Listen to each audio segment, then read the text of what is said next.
ایک بات ہمیشہ زندگی میں یاد رکھنا کہ اللہ کے علاوہ کوئی بھی نہیں جو تمہیں عطا کر سکتا ہے، اور اللہ کے سوا کوئی بھی نہیں جو عبادت کے لائق ہے، اور دعائیں تو سب سے بڑی عبادت ہوتی ہیں۔ اس لیے دعائیں اور مدد صرف اللہ سے مانگی جاتی ہے، کیونکہ ایک وہی ہے جس کے پاس قبولیت کا اختیار ہے۔ اس کے سوا دو جہانوں میں کوئی بھی ذات ایسی نہیں جو تمہیں تمہاری چاہ دے سکے یا جو کن پر دستاراز رکھ سکے۔ یہ شان صرف تمہارے اللہ کی ہے، اور یہ حق بھی صرف تمہارے اللہ کا ہے۔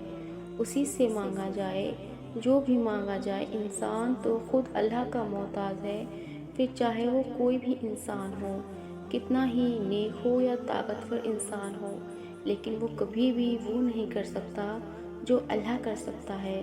وہ کبھی بھی تمہیں وہ نہیں دے سکتا جو اللہ تمہیں دے سکتا ہے۔ انسان نہ تمہیں کچھ چھین سکتا ہے اور نہ ہی تمہیں کچھ دے سکتا ہے۔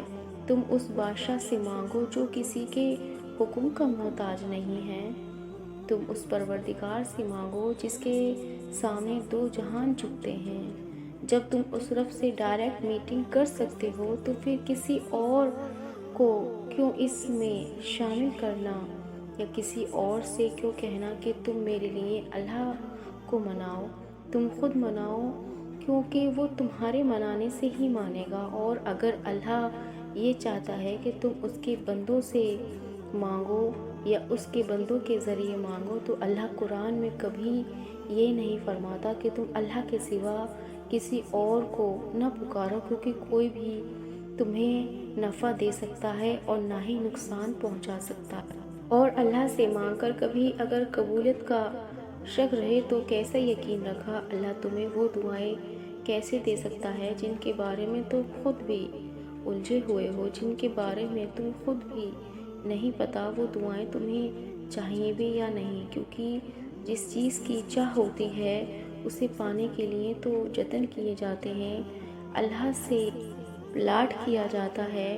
پھر یہ نہیں سوچا جاتا کہ اگر وہ چیز نہ ملے تو، اگر میری التجائیں رد ہو گئیں تو، پھر تو بس پختہ یقین رکھ کر کہا جاتا ہے کہ اب تو اللہ کو منا کر ہی دم لینا ہے۔